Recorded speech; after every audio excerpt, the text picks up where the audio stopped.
What's up everyone? Welcome to the NVIDIA iCafe attack powered by Aorus Day 1. I'm Shades here. Joining me is SK please. SK, what's up man? How you doing? Camping in the barn if people didn't get the reference, but hey, we're quarantined, we're camping, but we have a tournament to play and we have 20 of the top teams representing the cafes, and this is gonna be fun, man. Map 1 is already like live. I see the plane path. I'm already distracted. I will let you run through whatever you have to say, and if you can show the map screen, I think I can start running people through what's happening as well here. Yeah, before we jump into the map, actually map is live. Let's just jump into the map. Just before we let SK walk us through the flight path, this is gonna be 3 weeks of awesome PUBG action. We're gonna have 20 squads duke it over 4 days, each day having 3 maps of a mix of Erangel and Miramar. Top 16 of the 20 squads will move on to the finals, which will be played on week 3. Total of 4 maps each day, 2 days to decide who will be your ultimate champion for the NVIDIA iCafe attack powered by Aorus. And without further ado, let's jump straight into the action. How's the map looking like, SK? Brilliant flight path for an action-packed map number 1, all the way from Primas to Kameshki, and you see that Instinct has already picked up Puckstar. That's going to be in Pochinki. There are multiple squads in Pochinki, so Zeusavers Alpha picking up first blood onto Puckstar, but this is where the map's going to switch now. The circle shows as a lot of fighting happening towards Sosnovka Island as well, and Slasher picks up Shrizo. There is just multiple fights happening all around the map. I am extremely excited because Pochinki as well as Farm happens to be the hot spots. We still see Gabru kind of slowly trying to move away and split over as well. But the fact that, almost, I think, 16 of the 19 teams that are in the lobby are in the circle, which means a lot of real estate to fight for. There we go. Finally see Slasher gonna pick up and secure the kill onto Shrizo. There are 2 Shrizos in the lobby, one with a double E and one with a triple E. So keep an eye out for that to avoid any confusion. But the good thing is they are in the same team, and we see team number 9 now already picking up the first kill. Gonna make a run for it because they don't want to be stuck rotating late. The circle is very, very tricky. And you have to get in because it might move north, but also there is a chance that it might move south, which is something that I'm very hopeful for, because I'm one of those, I want to see that circle that just messes up everyone's game and just creates panic. What do you think though? Do you have any favorites going into this lobby? Because it's a very star-studded lineup. Yeah, and I think both of us have seen every single one of these guys duke it out over 2 years now. I'm sure that is a lot of information to play on as well for the squads coming in. Most of these squads have played each other. They know the play styles, they know their drop spots, they know their looting pattern, they know how they like to approach certain circles as well. So I think it's going to come down to which squad has done the better homework that will get a head start here in map 1. And you know what? That's the beauty of the iCafe tournament. There's a lot of new players that get a chance to, take part and compete and duke it out with the best of the best, which is an amazing place. When you say, do your homework, some of these players are not even on the radar, but they are extremely gifted, extremely good players, right? So that's the big fun element for me, discovering new players, having these guys prove themselves over a course of almost 3 weeks. So this is going to be a lot of maps. So I'm expecting that by the time we reach the final 8 maps, these teams are going to be warmed up. That's when the knowledge comes into play. That's when the rotation, that's when your IGL matters the most. But even now, considering the fact that the bottom 4 do get eliminated, you have to play it out. It's not easy picking, because you have to secure some sort of points in the next 12 maps, which is going to be the next 2 weeks. So if the week 1 goes bad, hey, you have week 2 to reset and come back with it. So I want to see how people react. What are the teams that are going to play aggressive, and which team is going to take the first chicken dinner? That is Team Cypress runs right into Team 6. There it goes straight down. Pan kill. Despite coming in hot, he was ready for that fight from the get-go, and all of a sudden team number 5 is all over Team 6. Is just the one alive. Archie Monster does end up going down. and Zephyr's Opafar is left to his own devices. Yeah, that was just impressive play coming in from team number 5. That's going to be District 9. Insane is going to creep up, has just a single first aid on. The first aid does come in, so he is in kind of a safe spot. But Zephyr is now left to fend for himself, all alone against the whole arsenal of District 9. Can he get reses? Can he do anything? Patiently waiting while team number 5 is going to stop making a move and hunt him down. Beautiful trigger decision there. Spots out. He Frankel gets is the going to first take a knock, headshot. and Insane comes in from the corner, and Zephyr's goes absolutely huge. He's found 2 already. What should have been an easy cleanup now is gonna look like it's gonna present itself a problem, as Get Right, however, will be able to get the res off, and Archie Monster joining in. So it is still gonna be a 3v1. Zephyr's not out of trouble by a long shot. He's got a lot of nades to work with. I mean, he's got one more nade to work with. Is that going to be a good nade? Unfortunately, no. So it is still back into a 1v3 scenario. Just the 2 points. Picks up one kill again. But is he going to go for the finish? Because now it's going to be tricky, and he does get the finish onto it. So Zephyr is creating a lot of trouble for team number 5 here. What, like you said, should have been an easy fight for team number 5 now ends up being a downward slope. Now there's just 2 members of team 5 remaining, and Zephyr, can he clean this fight up? Can he prove to the rest of his team that, hey, I'm gonna finish this fight? But right now he doesn't have a lot of healing to work with, but he has a lot of ammo. Did he actually spot him through the window? There he does. Shots start getting fired there by Archie, maybe a second late, but he's not managed to make any connection here. Zephyrs is actually going to run across the field. Oh, 4 HP! Just about survives. He's got only bandages though, but this may be the absolute best time to go for a pincer move here for Team 5. I don't think Team 5 has knowledge that he doesn't have healing left, but like you said, now they're trying to scavenge for whatever they can whilst making the push, because they are low on resources as well. They did make a very early and quick rotation, but Zephyrs is going to reposition now, go get himself some cover in the barn. And this is going to be even more troublesome, but is he going to peek the window? That is going to make it or break it. He sees the level 1 west, trying to refresh it. There we go. Smart move before you take the fight. Spots out Archie. He's definitely spotted Archie's head there. Goes for the jiggle peek, but now this is just such a stalemate because of the fact that they need that map position. But if you look at a little north of team number 5 and 6, there's team IR slowly rolling up in the midst of Potato Hill, and Killua in the distance is gonna get a shot onto Costa. That's gonna be Weekend Warriors. We're gonna go down, and they are actually sandwiched. You might want to switch to that fight because there's a fight going on between team number 2, 16, and Weekend Warriors, and they're just pincered and bullets coming in from every direction. Killua, the man that started all this, and I like the fact that a lot more teams have rotated. So this shows how mature most of these teams playing are. They are representing their favorite cafes, but they're also in it to win it. Like considering the fact that almost every team is in the zone, this is going to be a very promising few maps that we're going to watch today. And looks like Team 2 has been spotted out in the distance, and Krypton is taken in a couple of shots here. They're trying to drop the smokes in, allowing themselves to head south and get some cover. Still relatively open for shots in 17 HP. Krypton ends up going down. What was the last bullet that came in? He was just about to make it a safety, but as we speak about this, the map is looking a little too crazy. It moves completely towards the north side.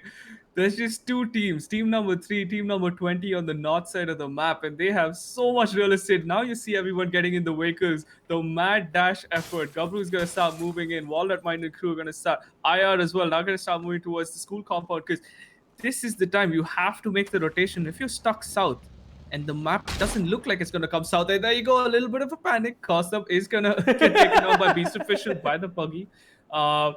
But that's panic setting in, right? Because this is 18 teams. It's not the regular 16 teams that you watch. This is 18 teams, and the rotations have to come in. So we're going to see a massacre in the middle of the map, and shots already being rained down onto team number 17, Acolytic, Walnut Mine, Dante Aman, and Gopal. Aqua's making a Ooh, very Walnut Mind actually ends up going down. Peaks a little too long, but luckily the rest of Team 17, including Acolytic, is here and they have decent ridge cover as well and should be able to get the res, get back in the vehicle and head out before Gabru make a push for this. Yeah, he's kind of in a good ridge, and they have vehicles to work with as well. But the map is looking very messy right now. There's a bunch of teams moving towards the central side. It is just going to be action after action now. And team number 4 and 17, not the fight that they really wanted to take. Team number 4 is actually Gabru's in a good spot.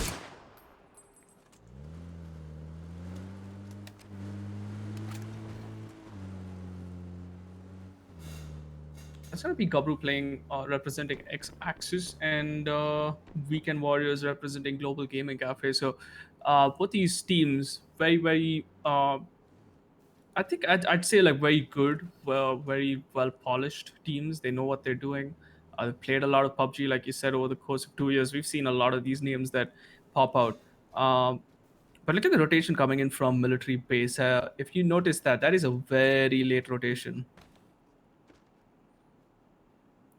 Oh yes, that is in fact squad number 9.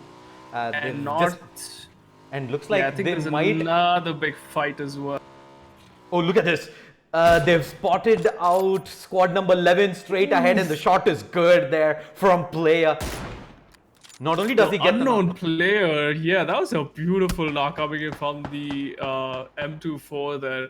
I think I'll be very happy with it, but can he get the finish? Because it's just Afnan and him right now that's left. They cannot get Rogue Prince. Rogue is really far away, but it seems as though they want to go for the rotation. Ooh, looks like Byjoy is also under fire. He got a little too close to squad number 14 and he's gonna have to bypass it down, but he might end up running into squad number 13 if he stops by, which looks like it's gonna be the case. We might just get to see a full squad versus squad battle on our hands, SK.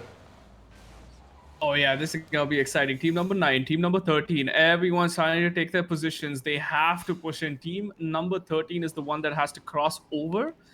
Team number 9 is kind of held up in one little warehouse. Not the smartest move, and the map moves east now, which means it's gonna be more frantic rotations. 18 teams still alive. Shade, this is gonna be an absolute bloodbath going into the next zone. There are just so many squads that are sitting next to each other, and I think squad number 9 at this point of time say, you know what, we don't want to be a part of this. They're just gonna head out, move away from this engagement. As squad number 13, they don't want to give away their position as well. They're gonna back down. The western side of the map, just there's still a lot of real estate that these teams can. Madara 1 HP just barely survives. This is the beauty of having 20 squads, right? There is only so much real estate to be had in the coming circles, phase 2 and phase 3. As people are just eventually holding compounds away from each other, SK. Pretty much. I mean, and there's still a lot of teams that haven't even made rotations. So team number 8, for example, they have to stop moving. Everyone else has to start using whatever cover they can find, and Kilua with the nade, fortunately, doesn't. Both the nades, actually, the second nade was good onto time, and he is gonna make an aggressive push. Take it away, shit. Kilua here. Yeah, very experienced player. Salter in the mind of all the Indian players, and the nades are going to start showering in, so take it away, shit. Yeah, nades coming in. This is just buying space for Kilua to clear out the ground floor. He moves up and he's spotted out. No one in the corner. No one's already. He's ready with the nade out in his hand and he's going to get thirsted down. In comes time. He wants to peek the angle. He's ready, but the hip fire is great. The AK shreds him down and that's 2 kills in the bag. Killua, he's lost one of his teammates, but Krish Meow is also going to get thirsted down. He's going to get shot from behind. That's 2 players down. Madara unable to get the trade in. Archangel able to watch this from the distance. They're gonna go for the reses here. Snowfire as well as Madara up for now. Madara providing some cover. Oh, he's been spotted out as well. They managed to get the first res out. Archangel from afar. Unfortunately, can only sit and watch because squad number 7 is also looking to third party into this. Lucky for TEG that they are able to get all the reses off and squad 7 actually third parties and it takes out Archangel. I think TK as well. Looks like Snowfire will be able to punish this. He's trying to get the thirst around to Cows too, but he's got cover behind that compound wall. Res will be coming up soon, but the circle has pushed in. Everybody needs to relocate back out, SK. Oh yeah, for sure. The circle is gonna hurt, and the way the circle is playing with the minds of the people in this lobby, it moves complete left. 15 teams still alive. Team number 4 in the midst of it, while Roy is trying to roam around and trying to pick off kills. Now, the tricky bit here is the fact that there's gonna be a lot of kills gifted, and Potato Hill. Huge fight breaking there. Team number 18 versus team number 17. That's gonna be IR. And Gopal, he does take a little bit of damage. Unfortunate there, Amit wasn't able to finish him off with the spray down. They 2 players behind him as well. And right now it's a 2v4 situation. It's down to him and WikiRex. WikiRex down to 7 HP and he's gonna get knocked down. It's all down to Cole Zera. He gets Gopal down, but there's 2 players behind him. He spots out Dante as well. Goes for the peak wide open. He gets it, and unfortunately Walnut finally will clean up. Valiant effort there from Cole Zera gets 2, but eventually cleaned up, and that's gonna be the end of yet another squad. And Lynch going huge there. Picks up 2 kills for the side of team number 16, and now again rotation time pushing in 2 minutes before the circle closes, which means team number 12 and 17 have to get into another fight to start mowing down Mansab with the AUG. There is going to find the knock onto Walnut Mind. Now he is going to try and make the push in Snowfire. Zerg is in an awesome spot right now. He can third party into the squad. Number 12 has absolutely no idea. He spotted the first player out. He's going to get shot from the side, and Zerg takes Mansab down. I think it is down to just the 1 up for squad number 12. Let's see if he can find more, though. He's going to try and thirst him down. It's Acolytic who's going to be able to get the thirst and the point with that. Zerg, despite the cheeky play in, has nothing to show for it. No point for you, sir. And he's going to fall back and join up with the rest of his squad. Yeah, I think that was a free kill gifted towards Acolytic, and Akko's not someone who's going to let go of those free kills. Meanwhile, Asians coming in, and Madara and Lynch are going to be taken down by team number 9. They've been holed up in that shack for a long time. Meanwhile, team number 3 and 20 right at the edge of the zone, east side of the map. Huge fight breaking in there. Dead side. We're actually going Team 20 actually wiped team number 3 there. So good push coming in from their side. Meanwhile, Gabru with they haven't opened their scoreboard yet, but they are trying to find some kills. Team number 9 is gonna get another bunch of kills gifted to them, because that's gonna be a whole team 20 trying to roam in the open, trying to make a rotation. But they do have the Rich to work with, which will be very helpful for them. Shrizo is got the other thing, and just like that, we drop from 19 to 10 teams. This is just crazy. What do you think, Shade? What are your predictions? Team number 9 is actually charging up, and they're gonna find Potato in. Official as well as God need to move out. He's got the first aid in, but it's gonna be pretty hard for him to make his way across in the open field right now. I think Team 9 does have the advantage in this duel, but with the circle coming in, I think it's a question of just taking in a little bit of damage and waiting for squad number 9 to actually make the first move and head out. But at this point of time, I just think squads who are going to be rotating in late are at a severe disadvantage, SK. Oh, also, moving on, we do have a giveaway happening right now. So for all the viewers who are tuning in, the secret code is up on the top right side. So all you got to do is you do have the giveaway link in the chat that NVIDIA has been put in out. This is the secret code to unlock it. So go ahead, use that code and stand a chance of winning some awesome Steam wallet codes. SK, take it away.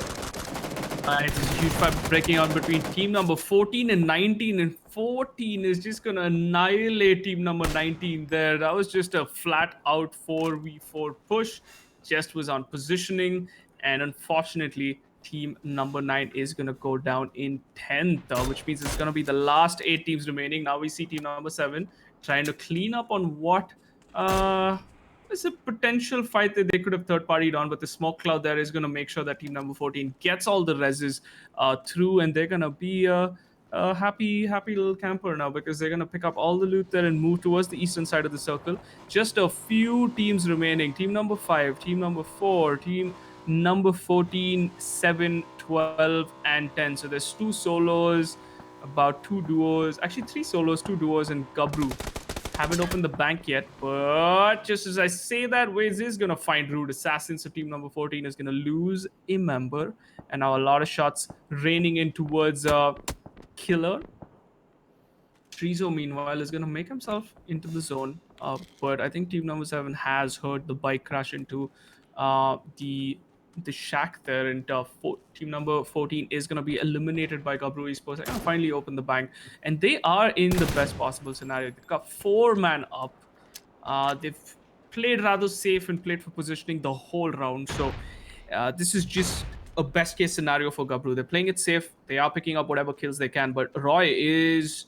They actually have 6 kills. Never mind that. I will take that back. They have 6 kills onto them, and Roy finally getting a backup from Wades is going to start moving for an aggressive push. He's going to spot out Acolytic, taps away. Oh, but he hasn't seen Get Right in the corner. He has the head. He spots out Wades as well, and Wades has absolutely no clue. He gets taken out first, and now Roy needs to make this rotate across. He's got the smoke in hand here, Get Right. How is he going to isolate this fight? He's getting shot from behind, as well as squad number 17 has sneaked up. He's getting Molotov. He's going down. He got pincered there hard, SK. I think that was more of Get Right's call, right? He could have actually patiently waited, but he took a fight between both the squads. And now Shrizo here with just 3 kills onto his squad is going to take a fight with team number 7. Is down to 2 HP and he has no first aid. So team number 7, Kostab, is going to start making the push through. Shrizo with the 3 Es. Is he going to get taken down? The 3x M4 primed and ready. And Cryption is going to find Shizo, and that's going to be another team going down. So Gabru here, 7 kills, have all the real estate they can work with. We have team number 12 as well, taking shots in, but Salman is going to lose the 1v1 fight to Drop Dead Repeat. Well, Drop Dead is going to be able to survive that with half HP, and he's pretty much on his own as well afar. So... he's got decent amount of time to heal himself back up. Kaustubh? Right, Acolytic has spotted. He's just trying to buy whatever information he can. Kaustubh is going to start making his way in. Drop Dead Repeat has a shack to work with. And that's exactly what he's planning to do. And Gabru as well, trying to be a little proactive. Ghostly Boy is going to find Cryption now. Cryption is in a bit of a zigzag. A lot of shots going in, and Ghostly Boy is going to find Cryption, who were trying to make a rotation in, which means Kostab now is the last remaining member of team number 7.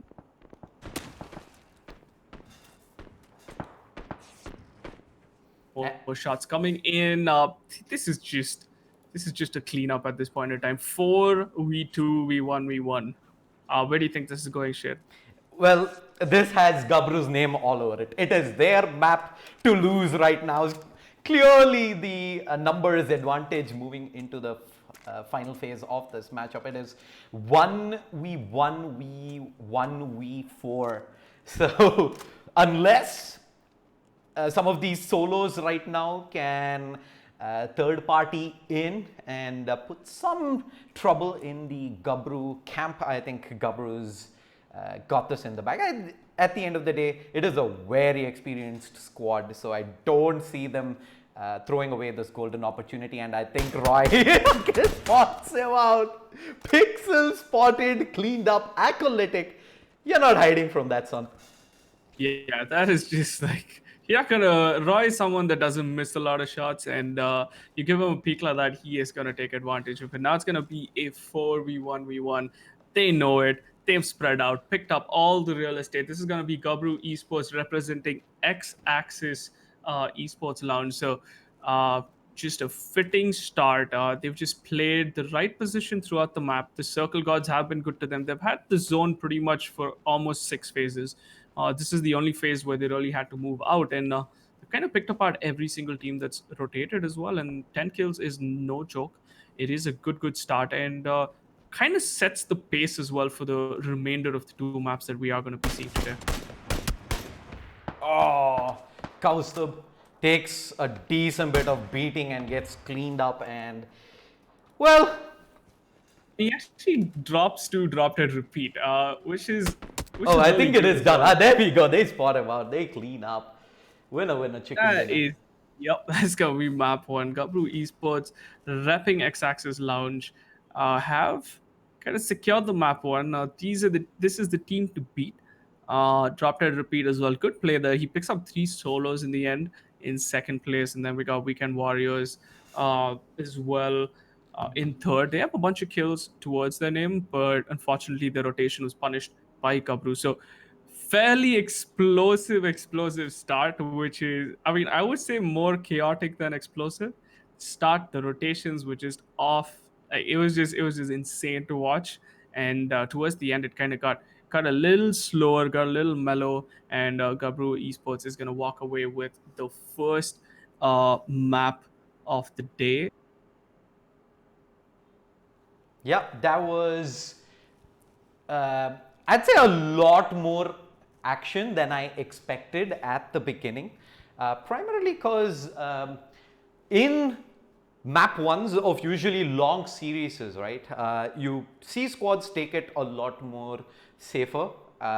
You see very less engages until the final couple of circles, but I think this game one was exactly the opposite. Of course, it was of course aided by the fact that we had a little bit more cluster in the lobby as well. With the 20 squads does help for a lot of early engagements, and I'm very happy to see that some of these squads actually didn't shy away from taking the fights. They were more than happy to drive in hot into squads, and even after spotting the squad out in that compound, decide, you know what, we're just going to take the full-blown 4v4 fight. And props to Gabru. I think they put on a very solid show here in map number 1. 11 kill chicken dinner. They're going to get away from the rest of the pack, have a very sizable head start. But at the end of the day, we have 3 maps played over 4 days for round 1. And top 16 of the 20 squads go through. So as long as you're doing okay and you're in the middle of the pack, I'd say this is the absolute best time to go out there and experiment. Also maybe try and get more info on your opponents, because the score is going to reset moving into the finals in week 3. So as long as you're here in the top 16, you're going to make your way through to the finals. So some of these squads here who've gotten the early head start, we might just see them try something new in the coming maps. What do you think, SK? Yeah, I think, like you said, week 1, at least the first 3 maps is gonna just be it's gonna be a point where people have to set the standard to see experiment a bit. But I think week 2 is when we start seeing most of the changes, most of the knowledge share. Like, they're gonna read the map, they're gonna read the rotations. People have their replays on, right? So they are gonna go watch and see what went wrong, what worked for them, and that's when you're gonna see a lot of changes. So this is just the first map. This is an absolute, like, just settling in. Let's get our aim right. Let's get the muscles warmed up. I think Miramar is going to change that up because we're going to have two Erangels and one Miramar today, right? So it's definitely going to be tricky. And tomorrow it's going to be two Miramars and one Erangel. So it's a good mix of maps where they can experiment, they can play around. In week two, going into week two, I feel like everyone's going to come out with the big guns and just like run it down, because that's when you need to secure your spots for the finals, and you don't want to be the guy that's not done your homework or not on the aggressive side when it comes to securing your top 16. Yeah, so as you can see on your screens, today we're going to be playing 3 maps. We are done with map 1 on Erangel. Next we'll be going to Miramar and closing out the day with Erangel back out again. I'm Shade Slayer, that is SK. Please, this is the NVIDIA iCafe attack powered by Aorus, day 1. Lots more action lined up for you here today. Don't go anywhere. We'll take a quick break. We will be back shortly with the scores and map number 2. See you on the other side.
What's up everyone? Welcome back to the NVIDIA iCafe attack powered by Aorus. It is day one. I'm Shesay. Joining me is SK, please. And we had an action-packed map one to start off the 4-map round one here. Let's have a look at how the scorecard is looking like at the end of that match right there. We look at Gabru Esports, who are in the lead with 21 points thanks to that 11-point chicken dinner. District 9 in second position with 9. Weekend Warriors in third position with 9 as well. Manikman also on 9, so it's a three-way tie in second position, all on 9 points. We have Zeus Aberez Alpha in 5th position with 8 points. Mercenaries, Team Placid both tied in 6th position with 7 points. TEG on 6. GameWeb, Infernal Gaming, Team NLG, Revolution X and Team Toxic all... Actually, Revolution X all on 4 points. Team Toxic on 1. N4P, Teg Esports, Team Placid, Indian Rivals, Radiance, and Team Force Alpha yet to get on the scorecard. Good start there for Gabru Esports, SK. Yeah, so Gabru representing X-Axis is going to get a massive lead, but Miramar is already underway, and the flight path looks pretty amazing because it was all the way from Cabrera down towards where we see FWFU. He is just east of Los Higos, so very big map. Everyone split up, but there is a lot of crowd towards Picado and San Martin because that's like the two hotspots that you want to be in. So there's multiple squads already duking it out before the game has even started. I mean, pretty much I see people flying in the air, and San Martin's just got a ray of bullets just shining. And look at that though, Picado, middle of, not gonna find any of those, but he tries nonetheless. But yeah, we have a majority of teams already in the circle, just about 3 or 4 teams that are going to have to make rotation. Team number 8 towards Cabrera. Team number 2 made an early jump towards the northwest side of the map. Then we got El Pozo. We have team number 12. They are kind of sitting comfortable as well. But the main real estate is going to be around Picado. This is the kind of prime real estate, I guess, for this match. And they have to try and secure. Looking at team number 13, we do have Killer, Kaizen, Kill, and Client Zero all at Picado.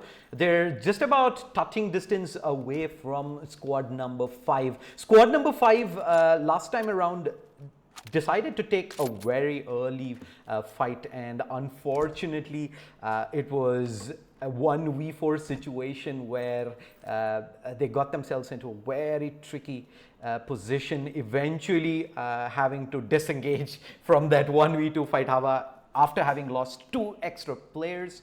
But more on that a little later. For all the viewers tuning in, this is the NVIDIA iCafe attack powered by Aorus.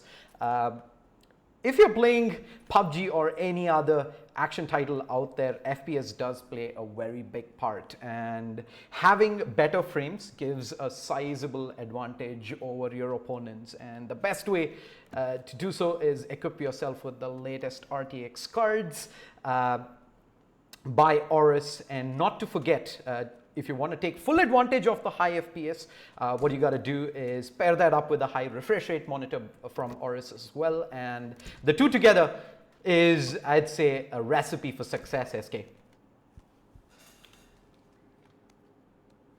Oh, looks like we might have lost SK there for a second.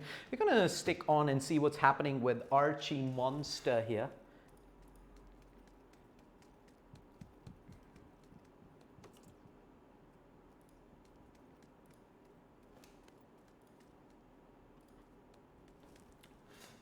His inside the boxing ring, looks like they managed to get themselves only 3 players into the lobby, so they're going to be playing with a slight disadvantage moving through the rest of this match. I also have IR up in the north, and Coldzera ends up flipping his vehicle.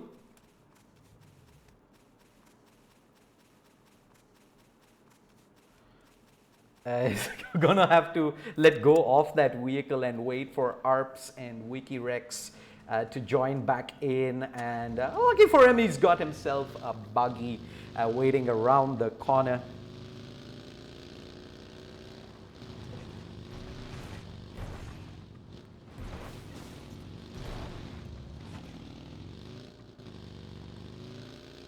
Let's have a look at how the current map is looking right now. We do have a decent clutter. The circle has come up center of the map, so very less requirement in terms of rotations as well. And it does look like Insane is getting shot at along with the rest of team number 5 here, team 13. Watch them drive by. Team 17 might be in some trouble as well. Team number 5 actually is going to move in hot into squad number 10. There's Zergstein across the corner, and looks like he's already made his way out from behind the building and he's found himself the adjacent compound to hold as Insane comes in with the rotate across.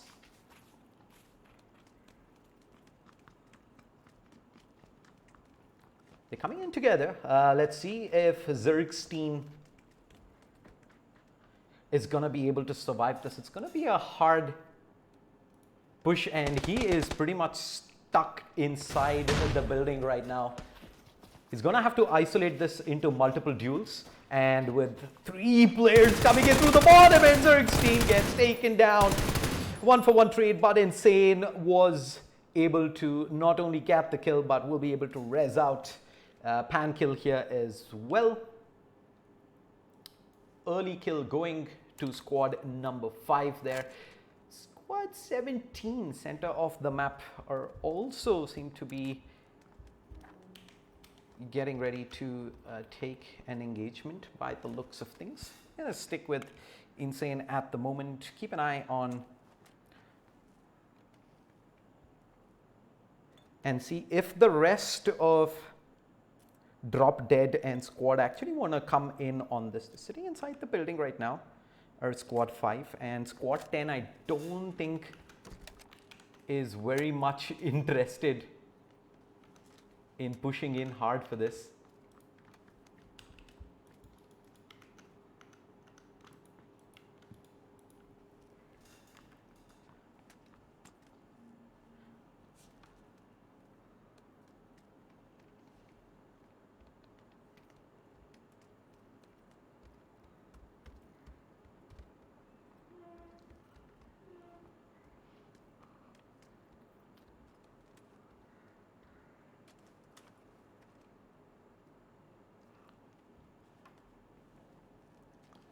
All right, Insane. Oh, looks like squad number 10 is here for the party. I'm not sure if Archie managed to spot him out there right now.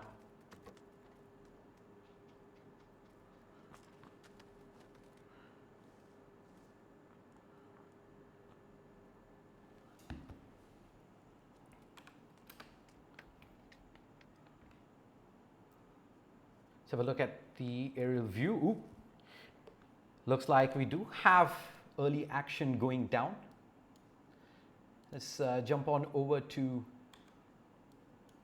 I believe that is Madara who is driving down right now.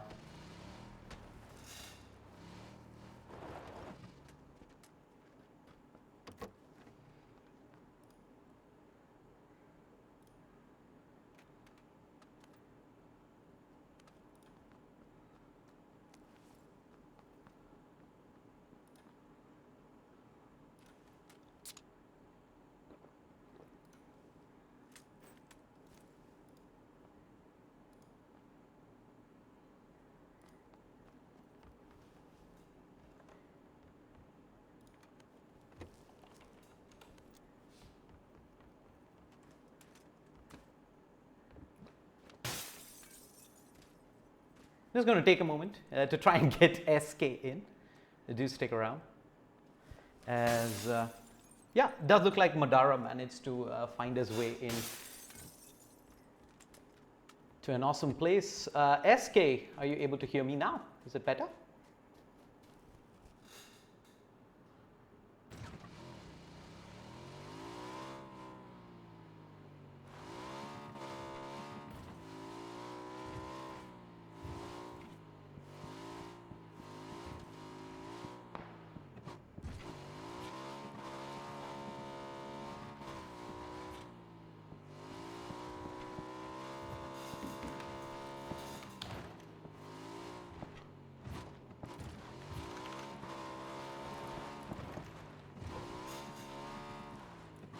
All right, moving on, let's have a look at the map here. Looks like Wades is actually taking in some shots.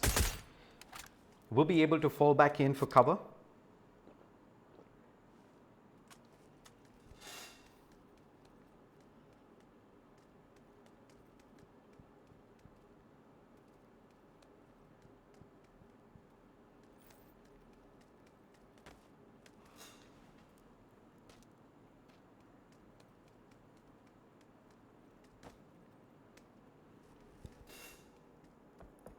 Everything is back. Oh, there we go. SK is back. What's up, SK? Now.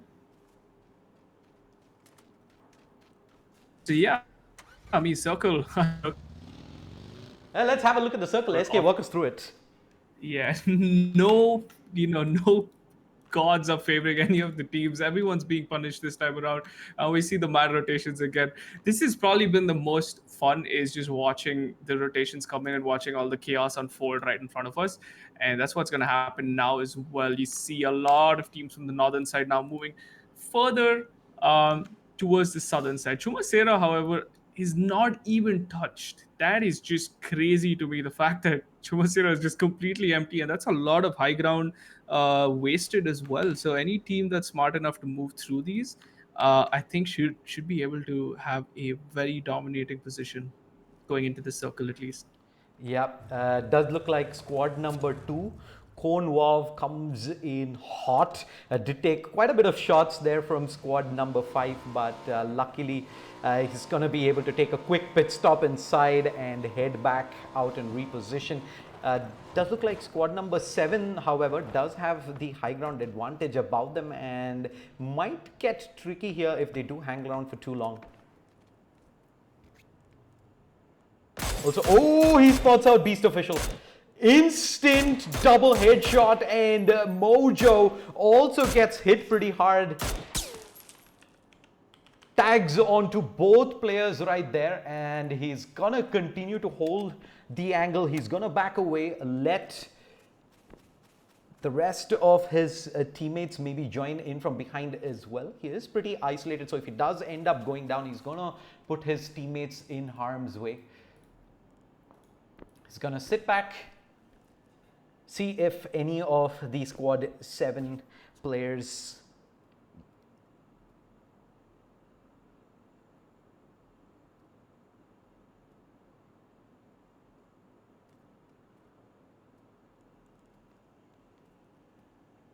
Oh, Beast from afar, 2-3 shots, and yeah, Beast is pretty much done. He's like, I'm not coming in this area anymore. I am done with this fight. For all the viewers who are tuning in, don't forget, I am going to bring up the secret code. Watch the top right part of the screen.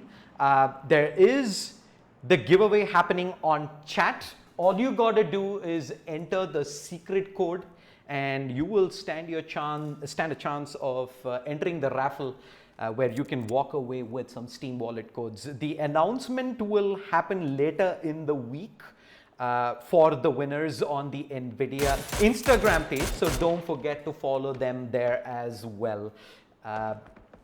Big shout out to NVIDIA as well as Aorus for making this happen. The best way to play PUBG, of course, is to go ahead and get yourself. Oh, as I say that code, wow, he's been holding that angle for so long and will eventually be able to connect and get decent amount of damage done. Gets the knock in as well. Looks like squad number 6 might be entering into a fight as well here, as Zeddy Instinct has come in from afar. He spotted out squad number 16. Squad 8 also getting into the action. Squad number 11 continues to spray away. That is Wolfie guy, who's under a lot of pressure. He's got the true Rizos trying to join him back in. Squad number 10 being put under pressure, and so is Gabru.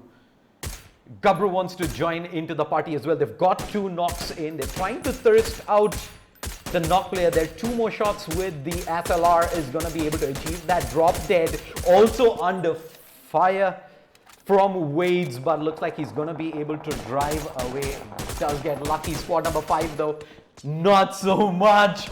They're now being focused in by Gabru. Looks like KI 118R also does get spotted out. Shots coming in.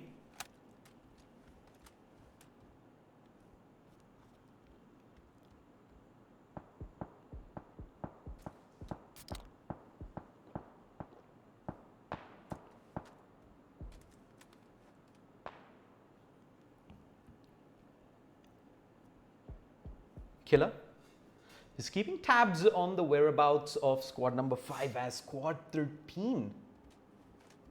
Is this happening? I believe there's a lot of players deep inside the blue, and they've managed to get themselves into quite a bit of trouble. It's squad number 5, in fact, who's just about trying to make their way in. They need to be careful of kill 8R as well. And there's the rotation, 2 players just about running out into the open, and they're sitting ducks right now for Killer. But Killer unfortunately ends up whiffing.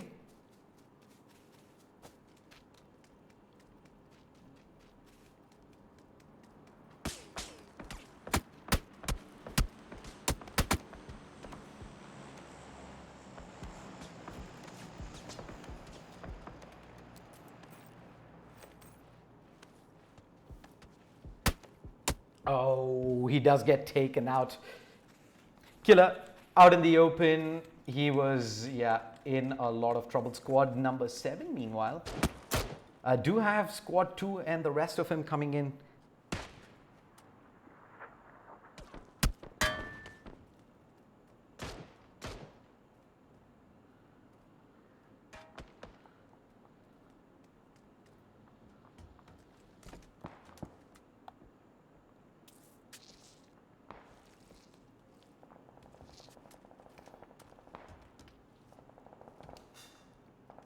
Kill takes down unknown player on their way in, and that is curtains. Looks like they did manage to spot out yet another player from squad number 11, and this spells trouble. Pankill, he needs a couple more shots, and yeah, that is going to be Woofy guy down. Archie Monster manages to get one as well, and squad number 11 is pretty much in tatters.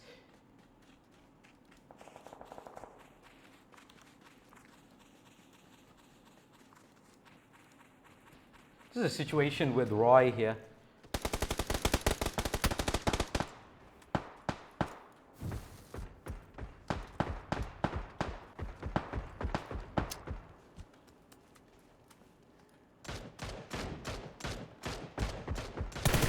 Oh, he gets on Conwav, and he spots out Pugstar as well. Pugstar is probably going to look to fall back at this point of time, but Archangel, long range with the arm, barely.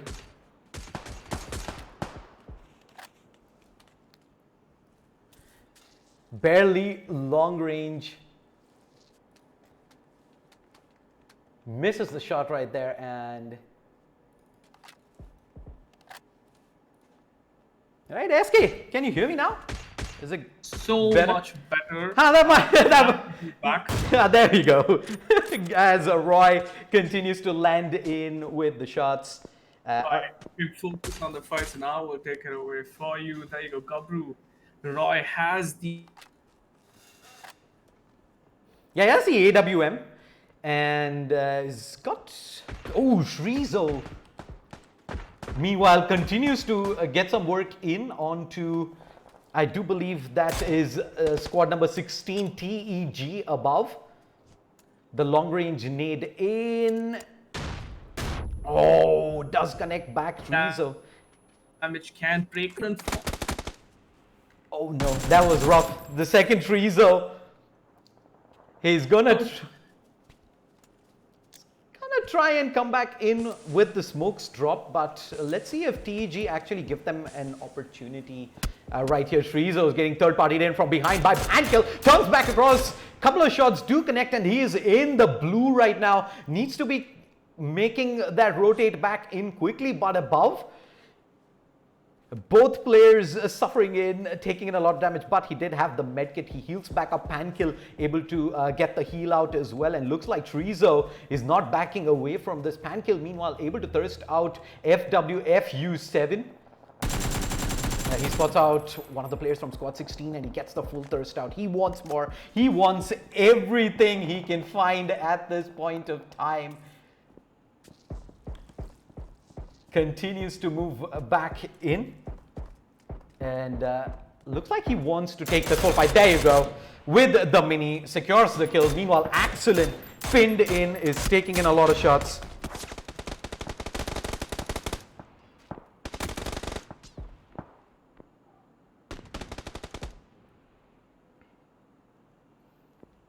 Ooh, Baba does go down, leaving it all down to Pugstar. And he's got spotted out 3 players coming his way. He gets the first and he folds back in. Kaustup on the left-hand side, he spots out Cryption as well. Decent damage done. Unfortunately, couldn't get the knock and he's gonna be cleaned up. Valiant effort, gets the 2 knocks, but he is done for. Squad number 6 also making their way back in. By the looks of things, they've spotted out the entirety of squad number 7 ahead of him. No shots taken yet. Work on the vehicles. Vehicles do play an integral part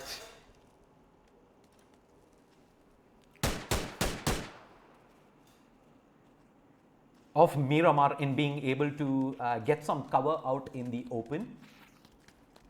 But Archangel, he's just so far away from Krish, Meow, as well as no one that I don't see how they're going to be able to make their way across before Deadshot does manage to come across and take him out. They're going to give this an effort though. Let's see what's happening with Krish Meow. He's just waiting for Archangel to creep back across. He's managed to get himself decent cover away from squad number 6. No one, meanwhile, just needs to be careful that he doesn't give away yet another knock, because that's going to mean the rest of the players again having to rotate back out to try and pick him up. But as things stand, squad 15 are able to recover back out safely. Shrizo is pretty much the only one, I believe, who's outside the zone right now. Let's have a look at the map. There you go. Shrizo is just sitting outside. He's like, yeah, I'm not coming back in. He's gonna sit there. I think he's gonna be fine.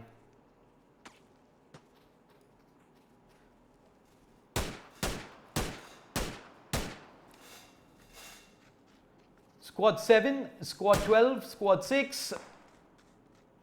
5 squads remaining, 15 players, and Deadshot just peaked a little too long there and ends up going down. But he does have 3 more players alive on the squad. He should be able to pick him up real soon. Squad number 12, however, inside the circle, have the best position. Ooh, Shrizo has been spotted rotating out in Zephyrs, and the rest of squad 6 are gonna maul him down. Ay. He tried to be a little too sneaky there at the end, but had 4 players looking his way. There was no crawling out of that situation.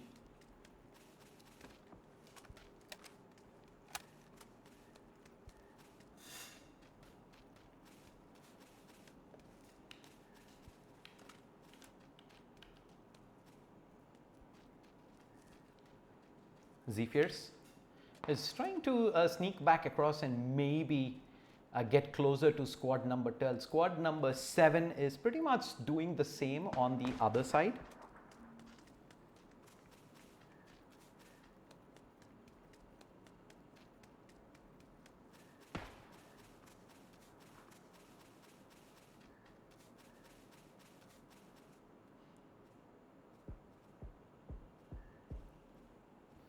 Excellent. Nice. Oh, Zephyrs. He's seen him. He spots out Axelin at the window. He's going to try and get an angle from the right side, and there you go. Quick couple of shots with the mini, and that is going to alert squad number 12 here. I don't think they're going to peek back in. Zephyr is just going to back away. That looked troublesome. Look at Mojo. He sneaked up onto squad number 15. The rest of squad 6 is also going in hot. Patience, he spots out Chris Meow. He spotted no one, and Mojo, he gives away his position.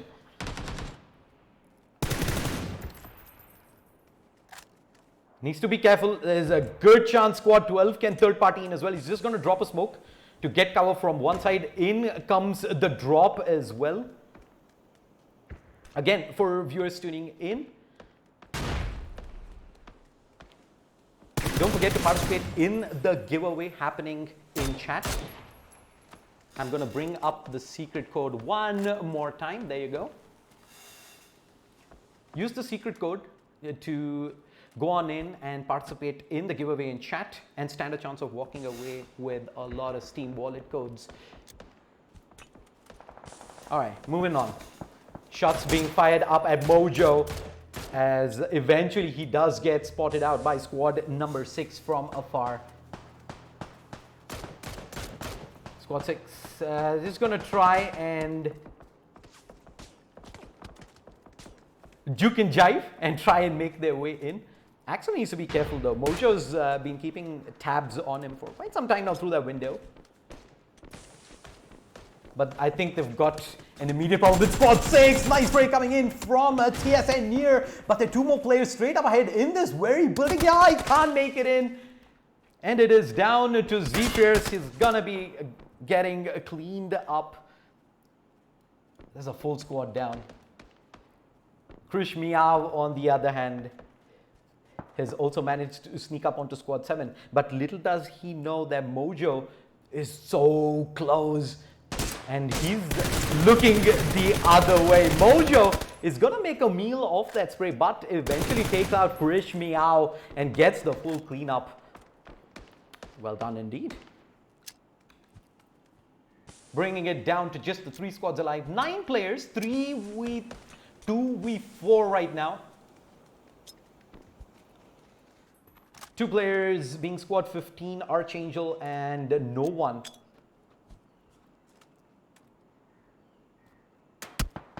Oh, no one. Goes down, unfortunately, Archangel. AK out, wasn't even looking the right way, and he's going to get traded out. There's some trouble in the camp for squad number 7, as well as Axelin and squad make their way in. Cryption getting in shots, unfortunately, can't punish Axelin. 2 players are down for squad 7. Beast as well as Mojo out in the open. He's dropping the smokes in. Gonna try and stick the res here. They've got no way back into this. Axelin and team are probably gonna look to push in and go for the finish here right now. He's far away. He's trying to maybe get an angle in from the left side. Mansab does end up going down himself.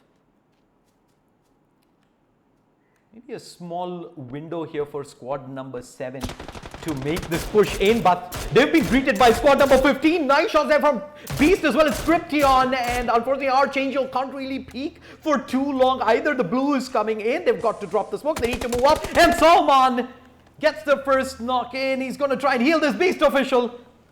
Can't heal up in time, and we are down to the final 2 squads.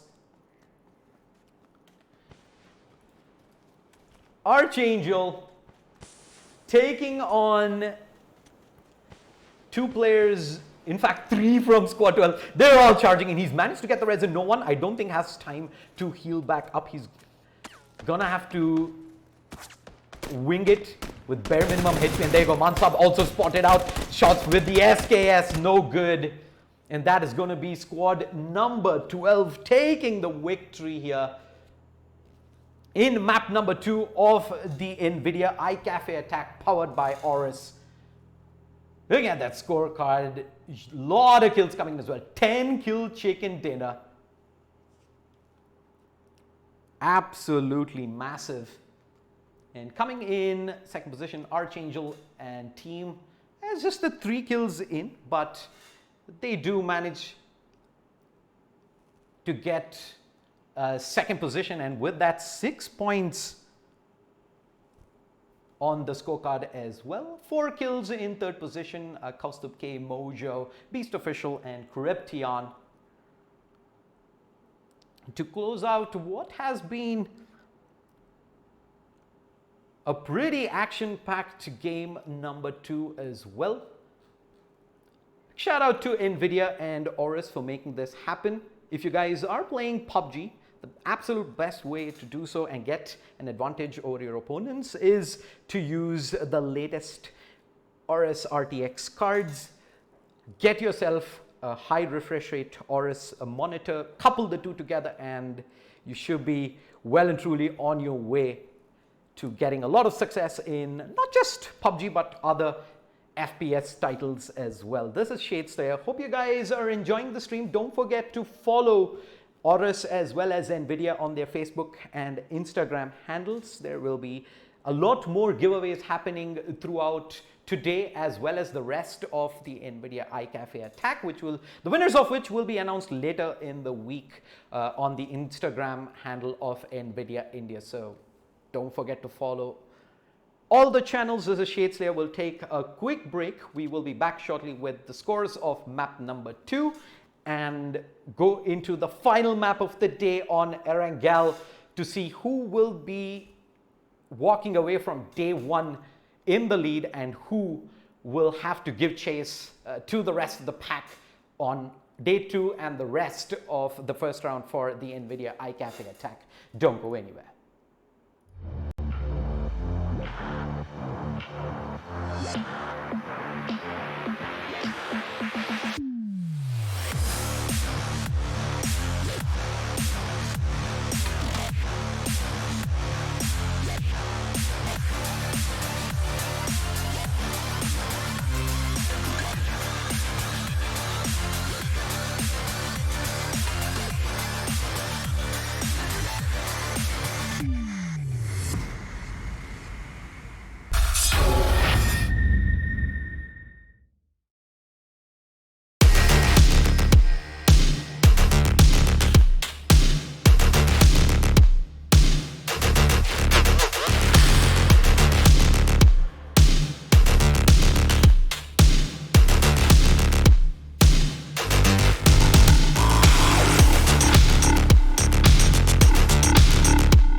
What's up, people? Shade Slayer here. Joining me is SK, please, again. SK. Good to be back. Good to be back after the little bit of a hiccup that we had. I was just watching the whole action on my own obs, and I was just like, "Where is Shade? I can't hear him." But finally, we're back. That was a very good round. It shows how PUBG can be so brutally punishing for a team that just gets a chicken dinner with 11 kills. They get like 2 points in the last game, and the team that only picked up like 9 points, so they were like fifth place, goes straight away for the chicken dinner and takes. I think they took the lead. If we can look at Yeah. the scoreboard, maybe. It was just brilliant, right? So that's how punishing PUBG is. It's not an easy game to play, and the rotations that last circle was just just crazy. People like Manikman just had the whole zone towards himself, and every single team had to run downhill. I mean, that was just like points gifted to them, and they took every single point, and they ended up finishing very strong. They had all four players up. So this is this is exciting as a person who plays a lot of PUBG or used to play a lot of PUBG because of the fact that the way scoreboards shifted. It went from Gabru being the Yeah, if leader. we're actually looking at the scorecard right now, Manic Men sitting at 32 on top. Gabru Esports got off to a hot start with 21 points, but only picking up 2 points in that last match and are behind now by 9 points.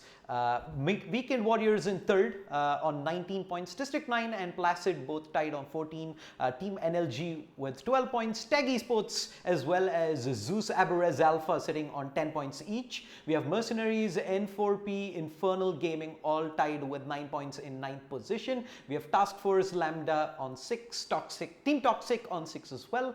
Ocean Gaming on 5, GameWeb on 3, Indian Rivals on 2, Revolution X with 1, and DX Game Zone, Lead Masters and Radiance yet to get themselves on the scorecard, SK.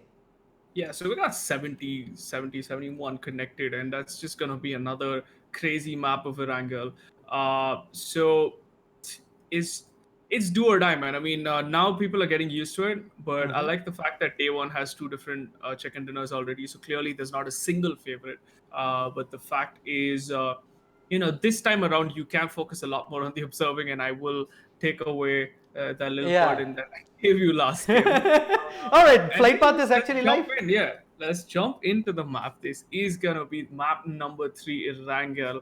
And the team, I like how Konwa, their strat is perfect. Jump off as soon as the plane even starts off, right? Just jump off. That has been their strat for the past 2 maps.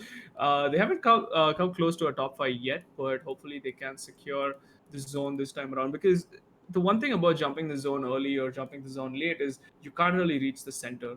But here's the thing though, we have 2 teams going towards Primorsk.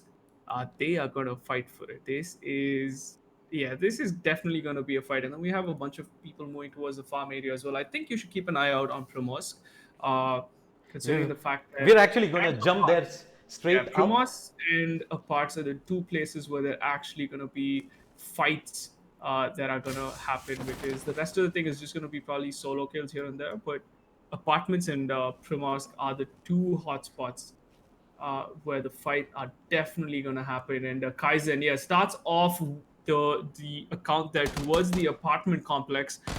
We can see Killer's going to get taken down. Kill, however, just walks right in to Walnut Mine. I don't know what he was thinking. Did he get confused for a bit? Got phase 7 ammo left. There we go. Pops 2 more shots. Has a first aid to work with, but Walnut Mine with that drop shot is going to find Killer and kill. But in exchange for Acolytic, so it's going to be a 3-on-2 now. Team number 13 and 17 duking it out already towards the apartment complex. Kaizen now going to try and find some ammo. He's got a vest, got a level 1 helmet, but only 16 ammo is something that he doesn't want to work with, but finds an Uzi with about 90 ammo towards it. And now Client O is with him as well. So these are the guys that took out Acolytic, and now it is going to be a fight for sure. But meanwhile, the circle is gonna favor the northern side. Yes, Naya has nobody moving. Walnut Mine, grenade in hand. Here's out Kaizen. Beautiful nade towards the staircase, but unfortunately nobody ran there, and he walks past Client. A little bit of a tunnel vision coming in there. Now turns the fight into a 2v2. Dante Aman is gonna try and spray down Cliento, and he's gonna find him. Now it's gonna be a very wounded Dante Aman, who's gonna try and bandage himself. He's got a 4x and up. Very weird setup. And Kaiser now patiently waiting. Got the nade in hand. Dante has to move, or the nade's gonna hit him, but Dante, I don't think, hurt the nade. Oh, but he managed to heal back up. What? The guards are in his favor, because he seems as though, he's invulnerable to nades. And the DB coming into play, this is also a very dangerous weapon, right? Having a DB in your hand is gonna be very dangerous. Gopal's gonna try and push out Kaizen. However, the last remaining member of team number 13, there you go, push coming in, but misses the first 2 shots out of the DB, and it's a 2-hit, 2-click, but finds the next 2 onto Gopal Gatani's head, and now he's got all the advantage to play with. He's gonna make the fake towards it, and he's gonna find Dante. That was a beautiful play, smartly played, and now jump out with another fight. Killua is going to find time and no one to return. Chris Meow is going to find the return, and Lynch now is making a mad dash effort with the bike towards the rest of the teammates. He knows that he cannot let them get knocked down. He's going to find Chris Meow, move towards the building, and Lynch as well. So Bike Supreme here. Is the very, very good backup coming in from team number 16. Now it's just going to be Chris Meow. No one is going to hear the footsteps coming in. Is he going to go for the rest, or is he going to find no one? I think Lynch is a person that wants to go for kills. Meanwhile, Afnan is going to take down Snowfire in the background. That's another third party coming in. Lynch is going to find, or is going to finish no one's kill, which kind of puts Lynch in a very weird situation. Does he go for the res, or does he go for the kill? Because Chris Meow is not making a single bit of noise in that house, and they know he's in there. But Lynch is playing it rather safe. Finally finds Chris Meow, but the flick finds Lynch in a bit of a mix. The headshot coming in. Chris Meow is got 5 HP. Gonna go back up the staircase for a first aid. He's gonna peacefully heal himself up while Archangel has finally made it back into the fight. A prone Killua now is possibly gonna find Archangel. Hip fires him with the scar. That was just unfortunate timing. Now Chris Meow is up top. Is gonna hear Killua. He saw him as well. He saw him dart across, and Chris Meow, he's got the decision here. Is he gonna jump out? He does, but Chris Meow, blind as a bat, still gets the kill there, SK. I have no idea how he pulled that one off, but that is going to be very upsetting because TEG, a strong team, going to be taken down by team number 15. So that's going to be, I think that's Game Web, if I'm not mistaken. Let me just quickly go through my chart. Team number 15 was Team N4P. So that's going to be Tagbot Gaming. So both Chennai teams end up, taking one of them out. So in a way, this is more like a home turf battle there. But look at the circle, though. Northbound circle. What do you think about the circle, considering there's going to be a little bit of break before the fights resume? The circle, again, we haven't had... Unless, of course, Mojo is just going to send it towards... Kabru, and he's gonna backflip and die style points towards Mojo, but that was unfortunate. Ghostly Boy was wondering what the hell happened there. 10 on 10 for effort, but not. This is not a pub game. This is not a pub game. You cannot check a compound by backflipping on it. But Mojo, if you're watching, 10 points to you, my friend. I wish I could give you 10 points because that was definitely one for this stream. And they've gone in hot for the drop as well. That is where they were heading to. There is a drop out in the open fields. With the rest of his 3 teammates have managed to get there, but they've got to still decide whether they want to actually move out into the open. They do have a vehicle, so they can make a quick drive-by and pick it up. But like you said, in terms of circle, I don't think we've seen too many punishing circles thus far. It's been more or less circle around where majority of the players have dropped, which has meant lesser rotations required. I think it was just the one squad the last time around that we did see come all the way from Military Island very late in. But besides that, I don't think anyone's had to make a very long rotation early on, SK. Yeah, true that, Shade. I mean, going into the second phase, however, we've lost 4 teams very early this time around. And it's 52 alive, so a lot of points for the picking. And Deathroll, I think, in the distance, is going to find a lone member of team number 3 and is going to eliminate him towards the western side of Rozhok. However, like the map this time around, everyone's spaced out. But look at Zeus Saber Alpha and team number 11. That's going to be Team NLG. I don't know if they've spotted, but this is a very, very good setup by team number 11 because they've got all angles covered. And guess what? They have to cross the bridge. But I think Zeus Saber, being a pretty veteran squad themselves, is going to start. There we go. The shots are going to start raining and it's going to put a little bit of panic towards that shot. But cool as a cucumber. But what is Instinct doing? Instinct is going to drive straight towards Shrizo, but lucky for Instinct, he didn't die from that engagement. Very lucky indeed. He must be counting his lucky stars at this point of time. He drove head on into Shrizo, and it was unfortunate that Shrizo, 9 out of 10 times, that should have been a kill done and dusted. But yep, no kills going down, and squad number 6, lucky to fight another day.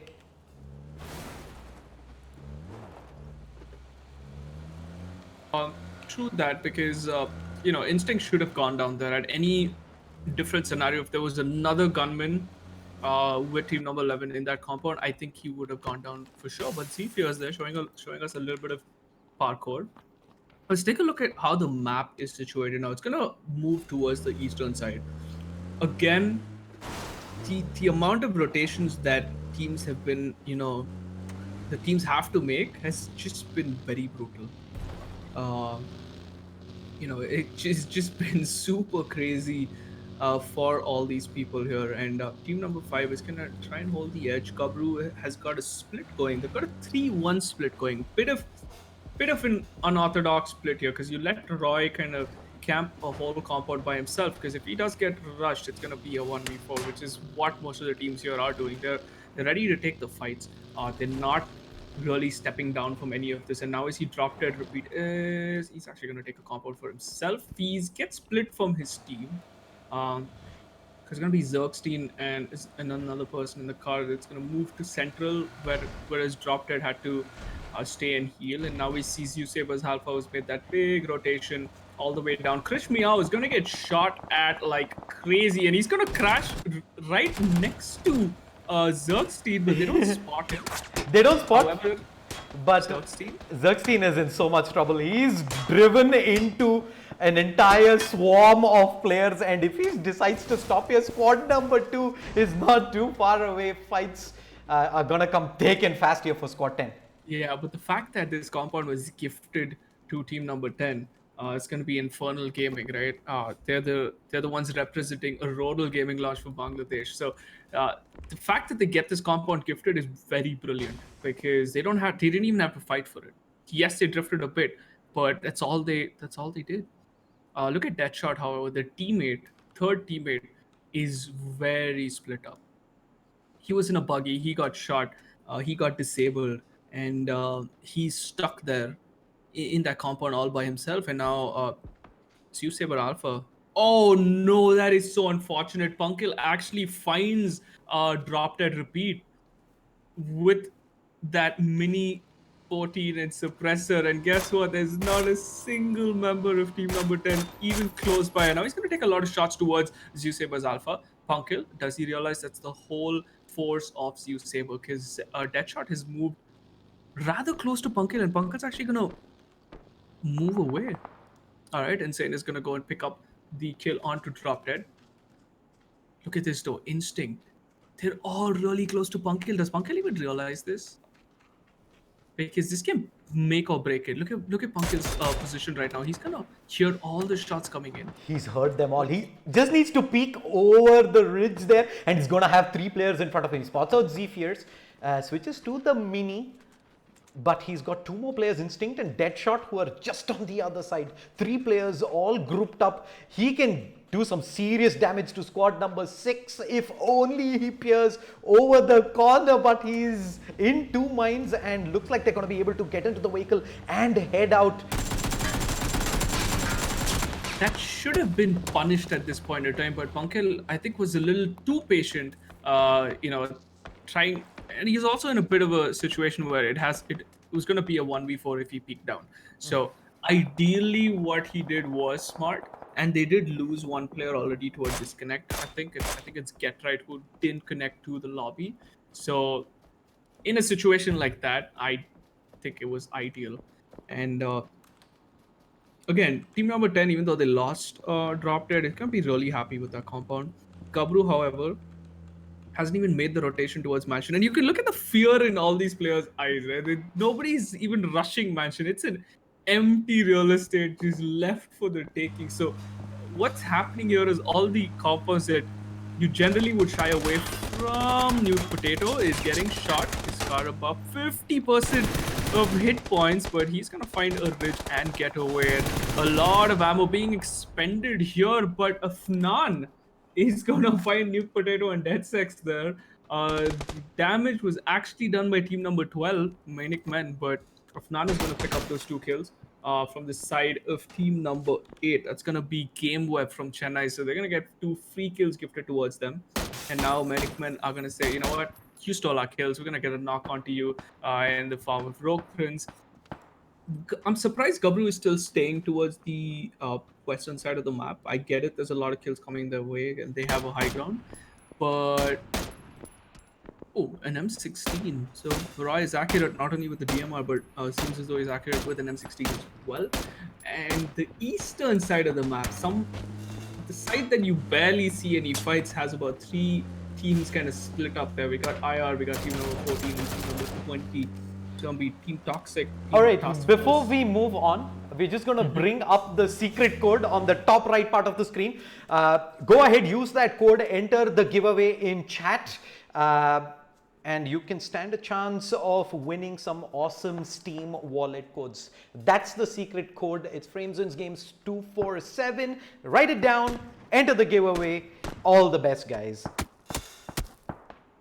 Alright, just as you were given the giveaway, Gabru Ghostly Boy has a free giveaway of headshots going towards Shrizo as well there. But they're not going to be able to get any of the pickups. And look at this though, this is what the high ground really does to you. You kind of put yourself in a situation where you take every fight possible. And now Roy here has actually made the flank. And the nade Kobe is the call, but they've actually moved away from that smoke, which means Roy, who's not going to get a single frag or a knock there, is going to move back towards the compound. And Gabru actually have the zone still gifted towards them.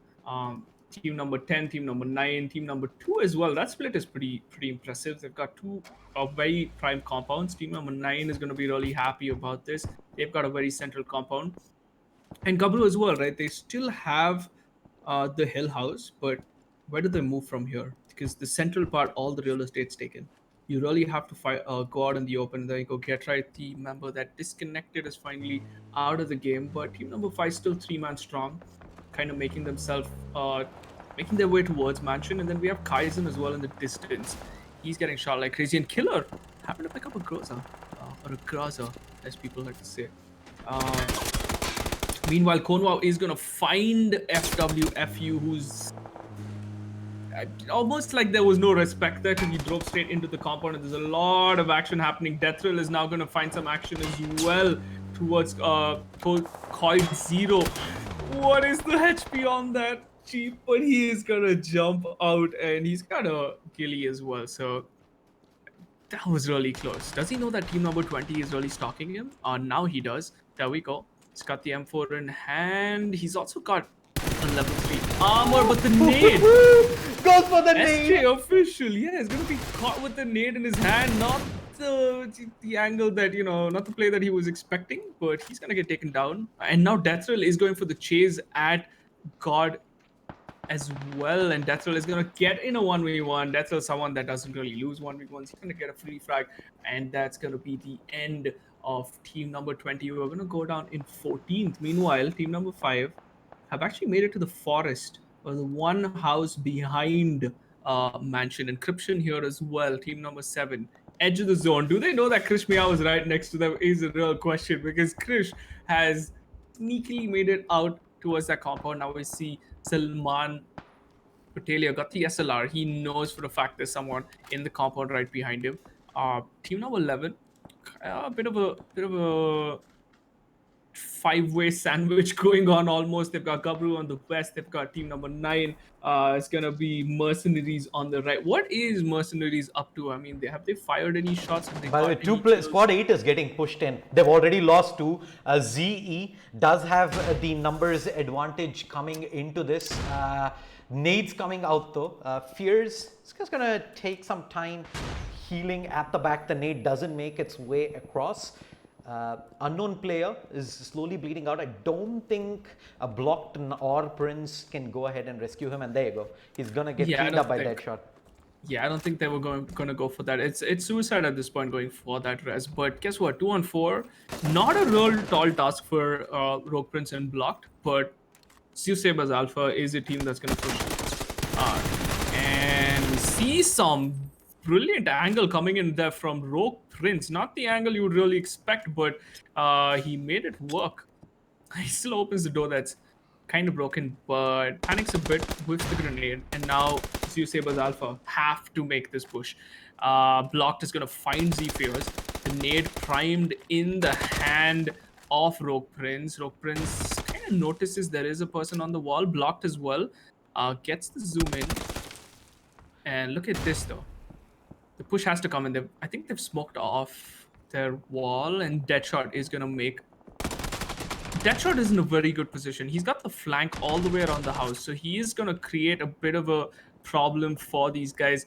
Leopard is stalemate. Come on, finish this fight. Deadshot has made his way all the way behind Blocked and Rogue Prince. He's going to find Rogue Prince looking at the window, and that's going to just be Blocked in a 1v4. Deadshot knows exactly where Blocked is, and Zeus Saber Alpha is gonna push in and finish that fight. Shrizo, meanwhile, was in a bit of a fight with team number 5 and is gonna live. So one of the Shrizos does go down. Apire, can he get rest? I don't think so. It's gonna be Shrizo and Wolfie Guy, the two remaining members now of... Wait, does Apire actually get rest at that HP? I think he does. And now Gabru seems to have been just driving around all this time. Picked up 3 kills. We see Hades now is going to heal up. And there's still a big fight going on towards the west of the map. Cryption. Yeah, that was in fact one of the players from Gabru going down. There is players in chase. Wades as well as Hades are far away. Nades coming through. Decent damage done. Ghostly Boy also gets spotted in a couple of shots. Down to 30 HP. The second nade is going to connect. And that is going to be 2 players of Gabru down. They're in some deep trouble here. That's gonna be Manic Man as well. Oh, another nade lands right next to Wades, but in time he moves, and now Hades gets cracked. The amount of utility we're looking at in this fight is just insane. Wades has to hold the front, and he's gonna whiff the shots in Axel, and he's gonna punish Wades for whiffing those shots. And Hades now cannot go for the res, gets spotted out.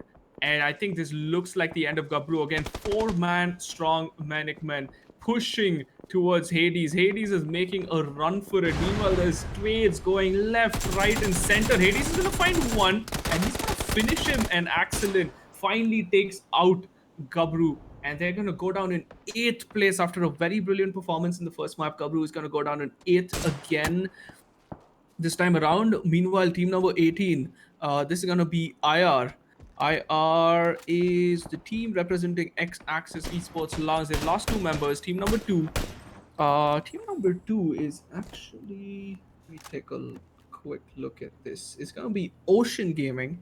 So Ocean Gaming are from Arcadium Gaming Cafe. All right. So Ocean Gaming are the ones that have the strat where they just jump in instantly when the flight path starts. And this time around, they were gifted a very northern circle. However, in the next 25 seconds, they have to move in. And there's a big fight happening on the left western side of the map. Manic Man, two people down already. Beast Official is going to find Salman Patel and Axel and Mansab with the exchange, but unfortunately goes down. He gets 1 knock, but he does get traded for that. Now Konwao is going to move in, and Mercenaries, meanwhile, have just been quiet. And now they've started taking shots. Meanwhile, we've seen Zeus Sabers Alpha as well. So there are 2 Bangladesh Cafe teams here as well battling it out. And they've both been very quiet. Zeus Sabers Alpha has taken down 2 squads already. But team number 9 has a bunch of people around them. Yep. Quick word on the giveaway as well. Don't forget, the code is back up again on the top right part of your screen. It is Frames Games 247. Go ahead and use that code to enter the giveaway that's happening in the chat. And you may stand a chance of walking away with some awesome Steam Wallet codes. Also, heads up, if you get all the answers right over the streams every single day, that is 6 days of action, you also stand a chance of entering the mega giveaway, which is an awesome Aorus SSD. So don't forget, that's the secret code. Enter in. All the best, guys. And Puckstar here is gonna go down to the zone. Fish me out in the open, and Slash finally picking up the second kill for Team Mercenaries. They have made themselves into the top 4 this time around, and it's gonna be Zeus Sabers Alpha. It's gonna be Mercenaries. It's gonna be Ocean Gaming and Weekend Warriors. These are the 4 teams that are here representing Auroral, representing Zone Cafe. Then we've got. I think team number 7 is Weekend Warriors, right? Weekend Warriors are the ones representing Global Gaming Cafe, and team number 2, Ocean Gaming, is representing Arcadium Cafe. So they are repping their favorite cafes. 4 teams remaining. The last map of day 1 of the NVIDIA iCafe attack. Let's see who takes the chicken dinner. We might have a actually, we are going to have a different winner this time around as well, because Gabru is out, Maniacman is out, and it looks as though team number 7, Weekend Warriors, they are here for blood. They want the kills, but the zone is gonna get gifted towards team number 7 and 6, and they can play huge spoil sport here, because team number 2 are locked down. They're in a bit of a mess, and Deadshot, he's got his eyes locked on towards Baba and Mentor.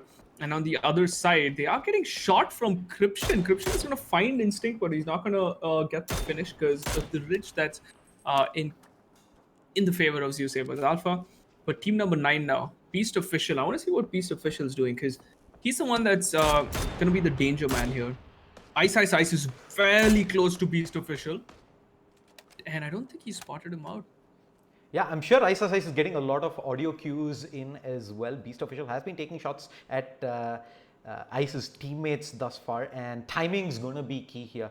Beast scoped in, has absolutely no idea, and if Ice can sneak up, he's going to walk away with the free kill. But if he doesn't do that soon, Beast Official's just going to mow them all down. Damn also is down, and Ice, the peak is the worst possible time. He has the time to read this back off the spray. It brings him down to half HP, and Beast just 81 HP still available. He's going to be primed. He's going to actually get third partied by squad number 6 SK.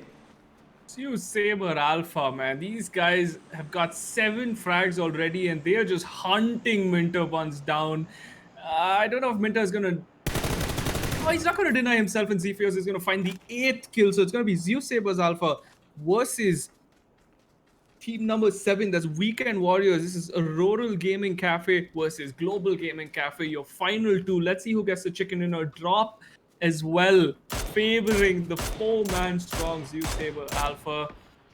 There's not a lot these guys can do but rely on their aim right now, because it is a 4v3, and we saw team number 7 as well. Kostab has a level 3 helmet, so he can come up with some of the peaks, but I just want to see how the zone's going to move, because at the end of 12 seconds, we will know which team has an advantage, right? It is going to move either north, south, east, or west. The zone will move one of these directions, and they've got vehicles to work with, Zeus Saber Alpha.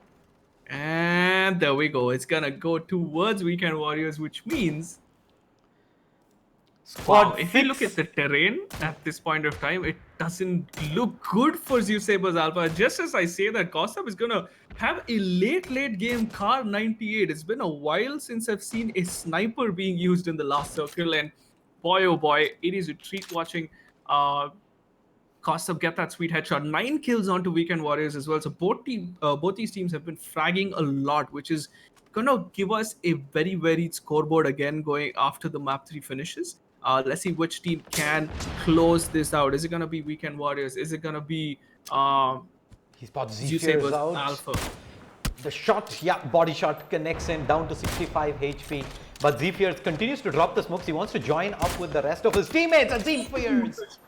wait, Kostab though finds him before the smoke blooms and gets Zephyrs. Zephyrs is not going to get a pickup at this point of time, unless Near is actually going for the pickup. See, the terrain here doesn't really favor them. He's got an AUG in hand as well, so the AUG is going to do a lot of damage. There you go. He just started tapping towards the rock where he did knock Zephyrs, but Zephyrs is going to get a res. Something that Weekend Warriors shouldn't let happen, but I like the fact that they are split up. They've got Beast already watching an angle. They've got Kostab with that K9 doing a lot of damage towards Zeus Sabers Alpha. And now the utility on the side of Zeus Saber. How much do they have remaining? Because it's come to a point in the game where you're not going to have a lot of. Was that a knock from? Yep, I think that was a tag from Costa when Beast Official knocks out Deadshot, who was trying to get a position going, and now Instinct as well. They just have two cars to work with, and this is gonna be the final zone, ladies and gentlemen. We are gonna find out which team is gonna walk away with the chicken dinner. Cryption is stuck. Costa is gonna explode the vehicle in about 5 seconds. They have to start moving in. There we go. Cryption is gonna find the Fears. Kostov is doing so much work with that Car 98 at this point of time. There's no exchange coming in. It is a 3v2 now. It goes into a 3v1 and Kostov is popping off near the last remaining member of Zeus Saber Alpha. This is not looking good. A very patient Weekend Warriors representing Global Gaming Cafe looks like the favorite unless Near can do a crazy spray, but that's not going to happen. Costa finds the arm. Is he gonna be able to finish it? And he misses. How does that hit? I have no idea how that shot didn't hit, but Nier is gonna punish Costa for missing that shot. Meanwhile, Beast Official actually is down, so it is a 1v2. If Nier can pull this off, this is gonna be a play for years to come. But just as I say that, Costa is gonna find the headshot with the York. 13 kills to Weekend Warriors. What a brilliant performance. They're going to take Global Gaming Cafe, give them a chicken dinner, and possibly take the lead because this is the highest kills we've seen in the past 3 maps. 11 was the highest before this by Gabru. And so 13 kills is going to give them a lot of points. And it's just brilliant play coming in this time around. They had all 4 men up. Mojo actually went down early. So Mojo was the one that went down to the style points, if I'm not mistaken. Yeah, he's the one who flipped the bike and... Yeah, he backflipped or he tried to, jump onto the roof of Gabru. He got punished, but his team, like I said, I might have not been able to give you the 10 points, but your team definitely got you that 10 points with the chicken dinner. And man, that was a fun game to cast. That was so much action, and your spectating as well was like on point. I enjoyed watching those fights. And man, just 3 maps in. Imagine the amount of maps we have left. We have day 2 that's going to happen tomorrow. We got 3 more maps, 2 Miramar, 1 Erangel. Then we have 6 more maps next weekend. And they have a week to practice, right? And that's when it's going to count. The week to practice and then come back on day 3 and 4. And that's going to be the final 2 days of the qualifiers. And the bottom 4 teams are going to get eliminated. And we had just 1 team drop out today, so we had 19 teams joining the matches. Just 1 team that was dropped off, but no worries, guys. They can join us again tomorrow, and it's anyone's game, like we've seen it, right? 3 maps, 3 different chicken dinners, and the scoreboard is gonna be crazy after this map. What are your thoughts on just the overall start of like day 1? I think day 1. We were expecting teams to kind of just warm themselves up today. Like you mentioned, this is not your typical 1 or 2 day grind. This is a 6-day grind, a total of 12 maps for the qualifiers alone with the 20 squads, of which at the end of which we will, the top 16 move on to play the finals for another 8 maps. So if you look at the entire 20 map picture, this is just 3 maps done. There is a long way to go, and I think today is a little bit of an indication of who are going to be your favorites moving up ahead. But the squads who are at the bottom half of the leaderboard as well, they've got a long journey up ahead. I think even squads that probably couldn't join us today can join in the rest 3 days and easily still qualify. There's still 9 maps of qualifiers left, right? So it's anybody's game. I mean, we saw like the top 5, complete different top 5 all 3 games. So we had a team that won a chicken dinner, went out 18th. We had a team that won a chicken dinner, went out like 5th or 6th. So if you look at the scoreboard, and then we had Zeus Saber just pop out of nowhere, and they had about 8 kills on their tally as well. So in a way, it's like anybody's game. 9 more maps remaining. I like the format because of the fact that you have so much more chance to improve, and after tomorrow, and by still the have way, a week to work on yourself. And I think this is the absolute best way for a PUBG tournament, right? This format eventually is going to benefit teams that can consistently perform. You do not have to get the chicken dinners every single time, but if you're in that top 3, top 4 situation time and time again, map after map, you're going to put yourself in a very good position to pretty much not only qualify to the grand finals in the lead, but also take a lot of momentum with you into those finals where the scores will reset and it'll be 8 maps played over again to see who will be the champion of the NVIDIA iCafe attack powered by Aorus. We've had an amazing series of 3 games today for all the viewers who are tuning in. If you're aspiring to become an esports professional in the future, I'd say the best place to start would be to get yourself an RTX card. Also get yourself a high refresh rate monitor, and NVIDIA along with Aorus have those solutions for you. SK, I know you've played with 240 Hertz monitors, 240 FPS as well. How much of a difference is it with compared to the rest of the majority of the field that is probably still working with 60?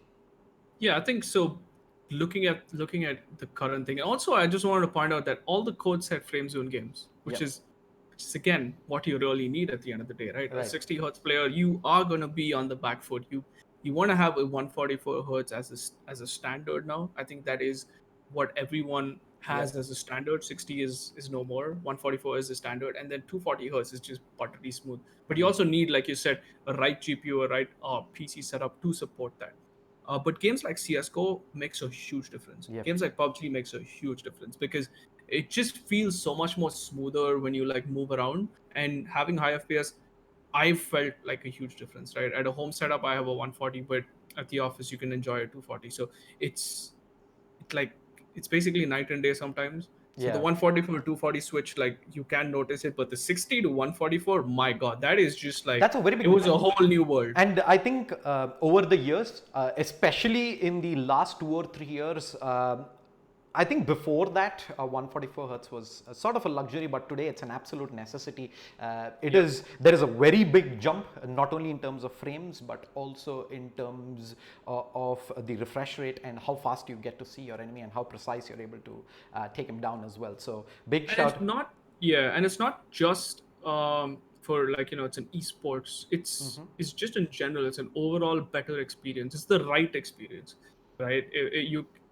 I wouldn't want to be playing Battlefield or a COD on a 60 or a PUBG 60 hertz. It's just an overall better experience, and it's the best enjoyable on like higher frames. It's how it is, and even if you're a streamer and stuff, you have to have the right setup, and it's exactly what Aorus gives you. They've got the whole portfolio, right? We're talking about the monitor and GPU today, but they've got everything. Yeah, they've got everything, and pretty much set you up. Yep, and they've also got an amazing SSD up for the mega giveaway. So for viewers who have tuned in, you've seen, hey, we do put up the secret code from time and again on the stream. So all you got to do is watch the stream, pick up the secret code, use it in the giveaway, the link of which is shared on the chat, and you stand a chance of winning Steam Wallet codes. If you get every single one of them right from day 1 to day 8, then you enter yourself for a mega giveaway, which the ultimate prize for which is an Aorus SSD. So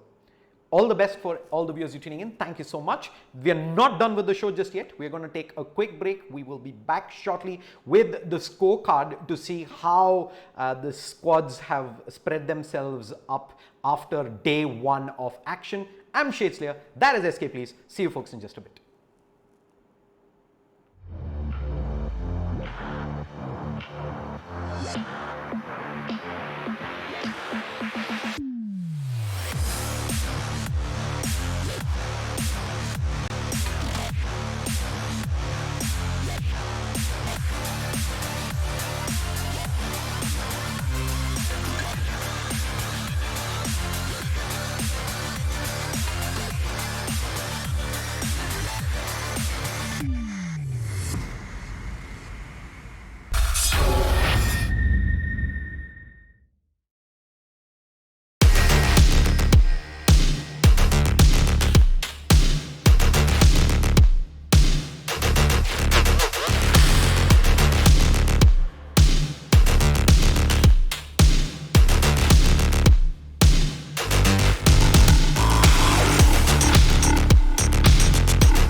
All right, welcome back, everybody. We are ready with the scores. Let's go ahead and jump straight into the scorecard. And at the end of day one, Weekend Warriors are gonna come from behind and take the lead, 42 points. But look at the rest of the pack. Manic Men are sitting just 4 points behind on 38. Gabru Esports in third on 28. Zeus Aberez Alpha in fourth on 24. By the way, it's Zeus Saber. Oh, Zeus 'Cause Saber! I think they missed an S. Oh, my bad. So I wanted to correct you the first two times, but I was just like, let's call it Zeus Sabers. Zeus But it's Sabers. Zeus Saber Alpha. So that's how it is. But anyways, I mean, I like the way the scoreboard shifted. But Weekend Warriors, oh my god, dude, what is that? That is just like an insane comeback. And I think that's the point about consistency, right? You spoke a lot about consistency, and not about just one chicken dinner, but having to be in the top 5 or top 10 or like frag every game. That's what Weekend Warriors did. They always were in the top 5, and then they ended up finishing with a bang, and it's going to put them in the lead. Yep, that puts them in the lead. And looking at the bottom half of the scorecard as well, moving through, we have Team Placid on 17 in 5th position, District 9 16.6 position, 7th position Team NLG on 16, N4P also on 16, Mercenaries just 1 point behind, 15 points on 9th position, Ocean Gaming 14 points, 10th position. Bottom half of the scorecard, this is where things get really interesting. TEG 11th position, 12 points. Indian Rivals 12th position, 10 points. Infernal Gaming just 9 points on 13th position. GameWeb 9 points, 14th. Team Toxic 7 points on 15th position, and Task Force Lambda 6 points, 16th position. Revolution X 5 points, 17th. DX Game Zone, Lead Masters and Radiance yet to get off the scorecard. Two of those teams actually didn't join us today, but the last qualifying position is 16, and it is Task Force on 6 points SK. So that I think pretty much shows the fact that 6 points is something you can get in 2 fights in PUBG. They're just 2 fights away from actually making it to the qualifying spots. So it's anybody's game. All 20 teams still in the reckoning. SK, if I had to get you to pick your favorite today to kind of take the qualifier, who would it be? I'd say Zeus Saber primarily because of how confidently they're pushing, and it's just like you said, day one.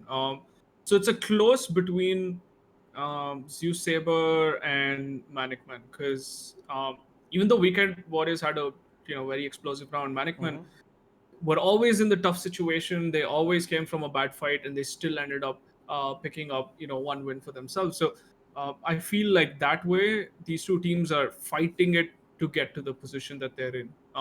Whereas Weekend Warriors, they just outsmarted everyone. So I'd pick Zeus Alpha for now.